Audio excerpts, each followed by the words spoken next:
उत्तर प्रदेश की राजधानी लखनऊ के साथ ही पूरे प्रदेश में और प्रदेश की राजनीतिक गलियारों में उस वक्त शोक की लहर दौड़ गई जिस वक्त ये खबर आई कि समाजवादी पार्टी के संस्थापक एवं पूर्व मुख्यमंत्री मुलायम सिंह यादव के पुत्र एवं सपा अध्यक्ष पूर्व मुख्यमंत्री अखिलेश यादव के छोटे भाई व बीजेपी नेत्री एवं राज्य महिला आयोग की उपाध्यक्ष अपर्णा यादव के पति प्रतीक यादव का अचानक निधन हो गया है। प्रतीक यादव के निधन ने जहां एक तरफ राजनीतिक गलियारे में शोक की लहर के साथ ही हलचल मचाई, तो वहीं दूसरी तरफ प्रतीक यादव की मौत पर कई सवाल भी खड़े कर दिए गए। जिस वक्त प्रतीक यादव के निधन की पुष्टि सिविल अस्पताल के प्रशासन द्वारा की गई, उस वक्त उनकी पत्नी अपर्णा यादव लखनऊ से बाहर थीं। बताते चले कि कई बार स्वास्थ्य बिगड़ने को लेकर उनका इलाज चल रहा था, तो वहीं आज सुबह उनकी तबीयत बिगड़ी और उन्हें सिविल अस्पताल में भर्ती कराया गया, जहां सुबह 5:55 पर डॉक्टरों ने उन्हें मृत घोषित कर दिया। जहां एक तरफ समाजवादी परिवार में शोक की लहर है, तो वहीं दूसरी तरफ सपा अध्यक्ष अखिलेश यादव को भी प्रतीक की मौत से धक्का पहुंचा है। जहां एक तरफ प्रतीक यादव के दोस्त और जिम में उनके पार्टनर ने प्रतीक यादव की मौत पर सवाल खड़े किए थे और कहा था कि प्रतीक यादव के शरीर पर चोट के निशान हैं और उनका शरीर नीला पड़ चुका है। उसको लेकर जहां डॉक्टरों ने बॉडी को पोस्टमार्टम के लिए भेजा, इस पर यह भी खबर सामने आई कि पुलिस और फॉरेंसिक टीम प्रतीक यादव के घर जाएगी। जिस जगह से प्रतीक यादव को अस्पताल लाया गया था, उस जगह का पुलिस और फॉरेंसिक टीम स्थल का निरीक्षण करेगी। वहीं पुलिस बीमारी समेत कई पहलुओं पर जांच भी करेगी। तो वहीं दूसरी तरफ राजनीतिक गलियारे में भी इस बात को लेकर चर्चा तेज हो गई थी, मगर पोस्टमार्टम की रिपोर्ट आने के बाद इस तरह की सभी अटकलों पर विराम लग गया और ये साफ हो गया कि प्रतीक यादव फेफड़े की गंभीर बीमारी से ग्रसित थे, जिसके कारण उनकी मृत्यु हो गई। बताते चले कि कुछ दिनों पहले भी गंभीर हालत में लखनऊ के एक निजी अस्पताल में उन्हें भर्ती कराया गया था। जानलेवा बीमारी की चपेट में थे प्रतीक यादव। फेफड़ों की इस गंभीर बीमारी को जानलेवा कहा जाता है। इस बीमारी में खून का थक्का फेफड़ों की नसों में फंसकर ब्लड सर्कुलेशन को रोक देता है। इस बीमारी में अचानक सांस फूलना, सीने में तेज दर्द होना, खांसी आना और ऑक्सीजन का स्तर कम हो जाता है।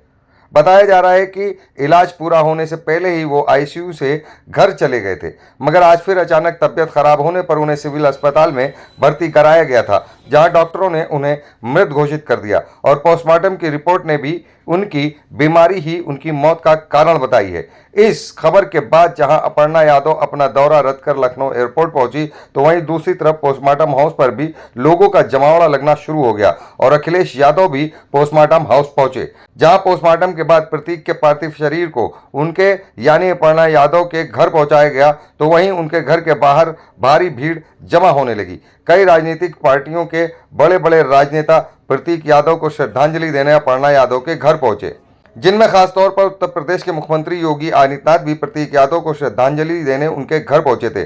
प्रतीक यादव की भाभी डिंपल यादव, चाचा शिवपाल यादव एवं उनके परिवार के लोगों के साथ ही अब्बास अंसारी, वर्तमान सरकार के कई मंत्री और पार्टी के हजारों कार्यकर्ता अपर्णा यादव के घर पहुंचे। 14 मई गुरुवार को दोपहर 12 बजे लखनऊ के बैकुंठ धाम भैंसा कुंड में प्रतीक यादव को दी जाएगी अंतिम विदाई। देखिए पूर्व मुख्यमंत्री अखिलेश यादव के साथ ही किस राजनेता ने प्रतीक के निधन पर शोक व्यक्त करते हुए क्या कहा।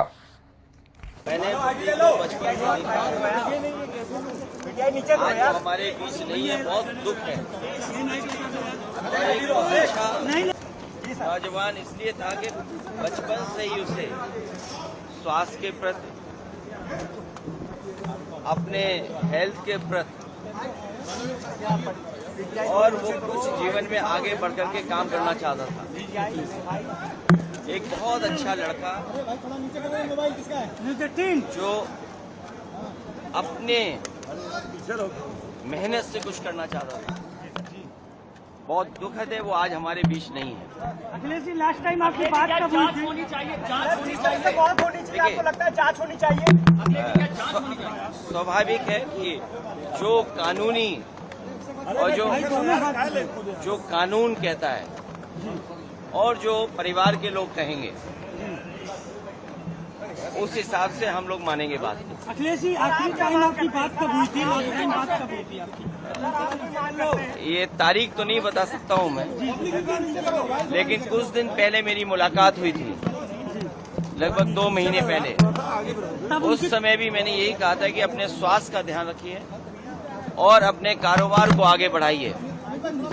कभी कभी फाइनेंशियल या कुछ क्यों मार रहे हो यार? जो कारोबार में जो नुकसान होता है उससे कई बार लोग बहुत दुखी हो जाते हैं, वो हमारे बीच नहीं है।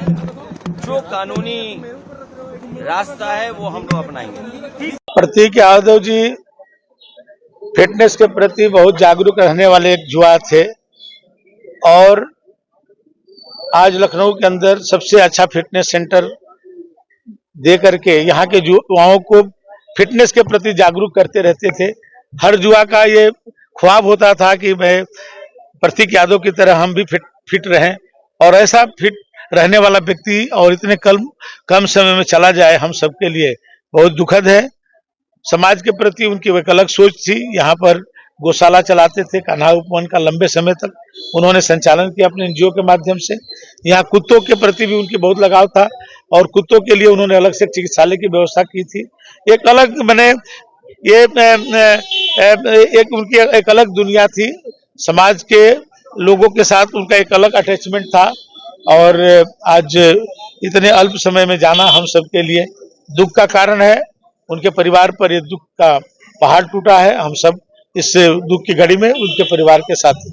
क्योंकि आज जिस तरीके से प्रतीक यादव की मौत हुई उसके बाद पूरे प्रदेश में और लखनऊ के अंदर जो एक गम का माहौल है और इस दुख की घड़ी में हम प्रतीक यादव जी के साथ में खड़े हैं और हमारी उनके साथ पूरी संवेदनाएं हैं।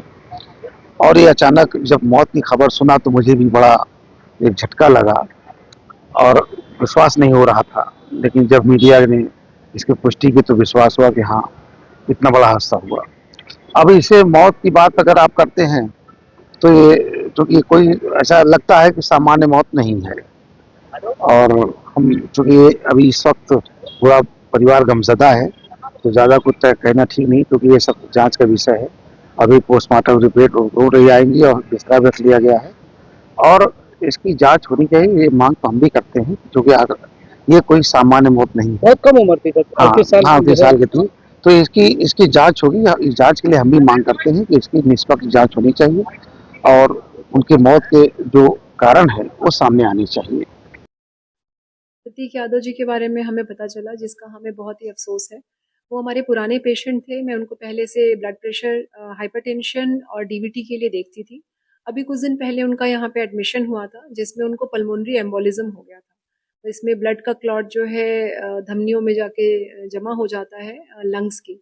उसकी वजह से उनके हार्ट पे असर आया था। तो कुछ दिन पहले यहाँ पे सांस फूलने की संबंधी प्रॉब्लम से आए थे और पल्मोनरी एम्बोलिज्म उनका डायग्नोसिस हुआ। ये जो कंडीशन होती है पल्मोनरी एम्बोलिज्म की, अपने आप में ही ऐसी होती है जिसमें खतरा रहता है। तो सर ऑलरेडी ब्लड थिनर पे थे और उनको पता था कि उनको ये प्रॉब्लम है और बीपी की दवाइयाँ रेगुलर लेते थे। बहुत ही अच्छे पेशेंट थे और समय समय पे मेडिसिन भी करते थे। लेकिन अभी क्या हुआ अब इसके बारे में तो नहीं कह सकते, लेकिन डिफिकल्ट था उस समय ये बात समझ पाना।